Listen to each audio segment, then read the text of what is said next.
आप सभी का स्वागत करते हैं भोजपुरी इंटरटेनमेंट के यूट्यूब चैनल पर। आ गए एक बार फिर बहुत ही बवाल और बहुत ही धमाकेदार पे गाने का अपडेट को लेकर। जो अपडेट है भोजपुरी के बहुत ही बेहतरीन, बहुत ही लाजवाब सिंगर प्रमोद प्रेम यादव जी का भैया बहुत ही बवाल, बहुत ही धमाल का गाना जो कि इंस्टाग्राम पर भैया नंबर 1 ट्रेंडिंग में छाया हुआ है।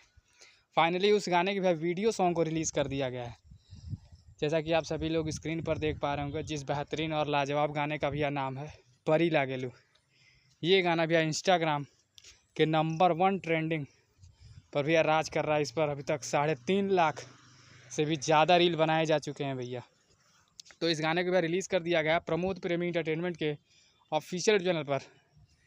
तो अभी तक प्रमोद प्रेमी यादव जी के जितने भी फैंस हैं जिन्होंने इस बेहतरीन और लाजवाब गाने को भैया नहीं देखा सुना है, तो जाएँ प्रमोद प्रेमी इंटरटेनमेंट के ऑफिशियल चैनल पर जाकर इस गाने को भैया ढेर सारा प्यार से आते हैं। गाना बहुत ही बेहतरीन, बहुत ही लाजवाब बनाया गया है। इस गाने में भी आप सभी को फीचरिंग करते नजर आ जाएंगी खुशी राज जी, जो कि बहुत ही कमाल और बहुत ही बेहतरीन भी एक्ट्रेस हैं। तो ऐसे में भोजपुरी से जुड़ी हुई ताज़ा खबरों को पाने के लिए भोजपुरी इंटरटेनमेंट चैनल को सब्सक्राइब करना बिल्कुल ना भूलें और बेल आइकन को जरूर दबाएं, ताकि हमारे चैनल पर भी जो भी वीडियो अपलोड हो उसका नोटिफिकेशन सबसे पहले आप तक पहुँचे। तो फिर मिलेंगे हम ऐसे बवाल और धमाकेदार अपडेट को लेकर। तब तक जय हिंद, जय भोजपुरी।